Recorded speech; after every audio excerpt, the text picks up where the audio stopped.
Alright, it's me, and the theme for today's video is Chihuahua and Iguana. And I had like a couple of games that I played during the Kilimanjaro grind, where if you hit a certain elo, you can actually like register for a tournament. Right now the elo qualification is about like in 1980. It's like the lowest of people that qualified for this tournament. So I was like trying to get that. I didn't get it, but I end up like having like a lot of games where I was like playing for a lot of tempo, and from that birthed the of just like me playing a lot of like Chihuahua and Iguana game, because this is the first game that I showcase you. Sorry, I have two games that I want to show today, but this is like the first interesting game that I had, and this is like just like a naked iguana without a Chihuahua at all. I bought like two iguana because like two iguana is just like good for tempo, and he actually have a horse. So like when I saw that they have a horse on their board, my initial instant instinct, oh yeah, I'm just going to take like a iguana now. I would much recommend taking the iguana when you have a Chihuahua, because the way that the Chihuahua work is that it's going to push your opponent's unit ahead, and that will activate Iguana, which will reduce their health like significantly before the existence of garlic, before they have any garlic at all. And as you can see, like it's so satisfying looking at the Iguana just like completely decimates this board. And we did like manage to have a draw that round. And yeah, like against horse, it's usually pretty difficult to beat because it's just like a lot of attack, and because I have Iguana, it's just like completely counters, which is pretty nice.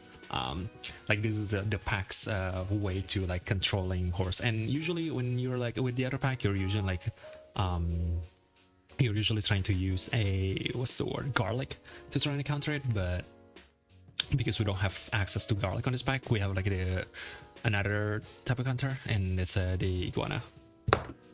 Sorry. So yeah, it and even here, like he bought a deer as well, right? And I'm keeping my iguana double because I know that he's going to have a level 2 spider, and if I combine my iguana, I will not be able to kill the unit that the spider spawns. So I just keep them separate, and yeah, it even like kills this deer. And when I saw that it kills the deer, I'm like, oh, maybe this is like much better than I expected. Maybe there's like a more benefit of just like keeping the iguana for a long term, because like denying deer value is huge, because deer is a very strong unit. They end up nerfing it from like a 5-5 into like a 5-3, and now it's actually within iguana range because level 2 iguana deals 4 damage, which is pretty nice. I think it is necessary because Chile is a very strong perk, and especially early on this turns as well. Like usually a lot of times you have Chile, you can pretty much guarantee to win like turn 5 and 6 because of how strong it is. Unless your opponent have like a massive rabbit board or something. But the same like a pack 2 with Tar, like they with Chile on this turn is like if you have the ability to make the Chile swing multiple times, it's going to just like tear through the board. And that's why they reduce the HP of the deer, because if we let it with the old here, I should have just like leeched the clownfish. It was just like a bad play by me. I don't know why I'm leeching the iguana, but yeah. And there's not really like a reason to not leech the clownfish, because if I ever let another clownfish on shop, I can just stack and the stats will get revived anyway. So yeah. Yeah, with the new deer, it's much easier to deal with. Again, as you can see, that's the me of like not having double iguana. It actually like unable to kill the deer, and I'm pretty sure not killing both the spider and the deer spawn actually like lost me that turn. But here I just bought a hawk because he have a shark. Just having like a kind of way to try and win the round is very good for you, so I'm just exactly doing that. And I took the early tier up as well because I couldn't figure out how to fit or like I don't want to freeze roll, and I have like 2 tier ups happening anyway. I'm buying both of these because I have a clownfish, so, and I'm going to sell the hawk eventually, and buying that didn't win me the game. And it also like level 2 gonna also kill the spider here. And now I'm just like completely denying of every like any summon, as long as he doesn't have a turkey, as long as he doesn't have any way to try to like get more HP on his summon. It's basically like just completely blocking any options of him like doing any summon stuff. And here I just bought a baguette. I actually didn't. I don't know why I'm. Oh no, never mind. Yeah, here I bought a baguette. I was just like rolling one. I was like misreading the goal, but yeah. Here we have the Lich Piranha as a very good scaling option. And now because I have Piranha, another interesting point of Piranha, because it gives me a lot of attack. If I just like have enough baguette, most of the time I'm going to win the round because I have like a million attack. I just need to make sure that they don't have equipments and melons and stuff. So baguette is very important. Here I'm still like buying a lot of sausage because I still want to have like a triple on the Piranha, and I just like sold the Iguana. Thank you for your service. It's already come to the point where the Iguana makes him play uncomfortably the entire game, make him try to like force him to maneuver around the Iguana. And I'm pretty sure without the Iguana, I actually wouldn't be able to survive this game. I would have like been 3 or 2 lives like 4-5 turns ago, but we managed to like survive longer because the existence of the Iguana. Again, as I was saying, I would much prefer if you would try to get the Iguana with a... Also, yeah, as you can see, I actually managed to draw that because of the Piranha as well. With the Chihuahua, because it's better tempo, and if your opponent doesn't have any summon at all, the Iguana can still do something with the Chihuahua ability. And Chihuahua is also a good leader for countering, enabling Ibex. And the main benefit of Chihuahua as well is it's a good target for the swap, frog swap. I often try to like swap it with a Dumbo because it's the most HP. Like Dumbo Octo have the most HP compared to like everybody. So I can swap into Chihuahua, combine both the frog swap Chihuahua and the 4-1 Chihuahua. Or like a combine of Dumbo Octo that is currently 4-1. With another Dumbo Octo has 5-2 after the swap, so just have a massive Chihuahua and Dumbo Octo unit. So that's another benefit of having a Chihuahua, which is a good frog swap target. And there's also like a benefit of making sure your opponent's unit push forward, because the way that it works is like it's pushing unit forward, right? So it's more vulnerable to like seaweed and stuff because they can't put it in the back to like try to avoid the seaweed. So yeah, you can force those attacks as well. But again, I want to say this Chihuahua Iguana meta is still not better than Cell Pets. I'm just using it because I was like trying to win as fast as possible, and this is like the Kilimanjaro grind. Also, shout out as well, Pelican Swordfish. I'm going to talk about like how this deck work in a bit, but I want to talk about the Cell Pets first. So yeah, I'm not recommending taking it over the Cell Pets because I think the Cell Pets much easier to navigate and much easier to know what kind of like end game you want to have. Like just buy Starfish, try to pivot, and that's your end game. I'm like comfortable of like not doing that, and I already know my lines around not pivoting with Starfish. That's why I'm comfortable with doing this. But if you don't have like a good knowledge of like maneuvering the end game over Starfish, I would not recommend doing this. But still, have that in the back of your mind. Have a Chihuahua and Iguana as an option. It is a good option if you can like try to play with it. So shout out, try to experiment with Chihuahua Iguana, and you'll be able to have these kind of games where you're just like neglecting them from any summons, because level 2 actually just neglect gear, right? On quote as well, as long as they don't have Turkey to get like more HP on his summon unit. Ultimately, Iguana is a tier 2. It's not going to be like countering the entire game through. You just need to figure out when to sell it. Also, shout out as well for the Swordfish here. I bought the Swordfish because I have a Piranha, so it's just like a very easy way to scale the Swordfish. And here, because the Swordfish is so big, it actually just like break through that melon. That melon becomes nothing after the Swordfish. And the way that it works, by the way, like, if you don't know how this works, because every Star Battle ability activates no matter what. Pelican swallow the Swordfish, but because the Star Battle still happen, it will still like hit my opponent's unit with like 48 damage from the Swordfish level 2 ability. But because the Swordfish doesn't exist anymore after being swallowed, you can see the interaction here. It gets swallowed, it doesn't exist anymore, so it can't hit itself anymore. So it doesn't reduce its own HP. It only reduces my opponent's HP, and I have the added benefit of just like, because it's inside Pelican now, it have the second ability of dealing 10 damage to one random enemy. So this is like a legitimate attack that you can use.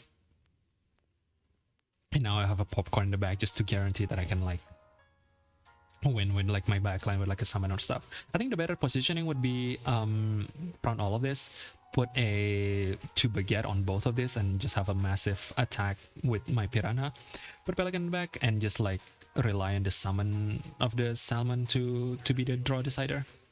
But yeah, I realized that like after the game. But yeah, that's how you can use the Iguana, just like make your opponent uncomfortable, and you can have like those kind of board. Also, I want to shout out the Pelican Swordfish tag as well. Another game that I want to show is, which one was it? This one. This is also like another Chiwawa Iguana game. As you can see, I do have just like a million different Iguana in this game. My opponent have a giraffe here, but like this is the benefit of having both Chihuahua and Iguana. I have 3 Iguana, right? And I have a Chihuahua as well. There is like also another tech where you can put also having a copy on this pack with orangutan is good as well, because you can just lollipop one of these and combine them, and you just have like an 8 Iguana from the combining. So here I actually just completely killed the kangaroo because of how all of this works. So on this like turn 3 and 4, it's actually a pretty good tempo. Just trying to guarantee 1 unit died. It's the same value as like caramel cardinal, just to make sure that 1 unit dies. So you just like reduce your opponent team size by 1, and you are more likely to win the run as well because of that. So this is like the value of doing all of this. Again, it's a tier 2. It's not going to like be effective forever. You need to figure out where you're going to get out of this. That's why I was just like saying I don't think this is like a very easy line to maneuver, because usually if you're like new to Star Pack, you don't know what kind of like unit you want. But if you do, if you already know Star Pack and you're like comfortable with it, with like pivoting without like any cell pets, I would recommend you doing this, because it's very, it does have some venom to it. And here I just put a broccoli on the Chihuahua because I think it mattered for the breakpoint, and I'm still like holding lollipop because I want to try to lollipop this too. I was also like trying to find a clownfish as well next turn with this capybara. And yeah, like I don't know how much the iguana is affecting him. At some point, it's not going to affect like as much anymore, because your opponent already know you have iguana. They're just not going to buy any summon. So it's not going to be as efficient anymore. And here I took the woodpecker and tried as well. I didn't even like take the starfish because, like I said, this was a Kilimanjaro grind. I was just trying to win as fast as possible, and the woodpecker with trike is actually a pretty nice tempo option. Yeah, I'm not sure if they like consider deer at all on this game, but it would be interesting to know, because like again, I don't know. If Websing is watching this video right now, we could have like asked him, but the goal of this like iguana is just like encouraging or discouraging my opponent from buying deer, which is a very good value by me, for me, I should say. Yeah, the Chihuahua iguana value combo from both of these, I already show you how it just killed like a kangaroo on turn 4. So before garlic got unlocked, is a very good way to like keep up lives. And here I'm still keeping up lives. And here I took the starfish anyway, because at this point I already have like a established board. I froze this Sorbijan for this guy as well. As you can see, like they're playing like pretty weirdly here. Seems like they're just trying to maneuver around my board. Because like 3-2 on this is pretty good anyway, and I'm just like trying to be ready to equip it. So like the goal now is to get level 2 trike, level 2 woodpecker, and eventually get a piranha as well. So those are my scaling basically. And because my woodpecker is pretty big as well, like it's less likely for me to get like snipe and stuff. And I just took this Velociraptor because again, I'm just trying to win as fast as possible. I'm just going to go to the final game here, and I think at some point, yeah, he was doing this, which was pretty annoying. So my solution to that was just like to buy donkey. Buy donkey, push his fly into the front, and just like deny him from any fly value. And also like to look at this trike value as well. Like this is my white scaler basically. because I'm doing this, all of my units is now, and plus the fellow value as well, all of my units is now 2020 or 2-digit from what it was like a single digit. Like this was based at donkey, but after start of battle and the value of the fellow as well, it becomes like 1821, which was a lot of stats to gain. So yeah, another shout out for Woodpecker track. I think I already made a video on this. I did have like this line as well during my star pack MOTD. So shout out. This is a tempo board ultimately. Like I don't particularly know how to improve my board over this because I have no scaler. It is a completely tempo option that I just did because I want to, and in the future maybe I have like a better way to make this more consistent, but for now this is still like experimental line, and I want to shout it out as well during a video. So if you see something like this during your game, you can try it out. Not necessarily mean that it's a consistent line. I was like saying as well, like I don't know what the future here, but it is like good enough to try to just like win early. Anyway, that's it. That's the 2 games that I have for you today. It's I think it's a good showcase of how Iguana and Chiwawa can actually just like lead you to early victory and just like make your opponent comfortable, because both Chiwawa and Iguana is just like a disruptive pet that just like confuses your opponent and try to like make them play weird and don't know what they're supposed to do with like trying to counter your board. Anyway, thank you for watching, and hopefully that's quite an interesting build, and I'll make more videos in the future where if I find like a more cool Iguana and Chihuahua tag. Also, like another shout out, Chihuahua does activate Ibex as well, so if your opponent have a big unit with melon that you can't like caramel, you can just like do that as well, so that's opening you up to another option. But again, it's not as good as doing this Selpats line. That's the Selpat line is much more like easier to maneuver because they also have elk on that. And seaweed, you just have a level 3 and you put elk, you put seaweed, and you put cheese, and usually you're going to win like a lot of the early turns and survive longer. Anyway, thank you for watching, and I'll see you in the next video. Bye bye.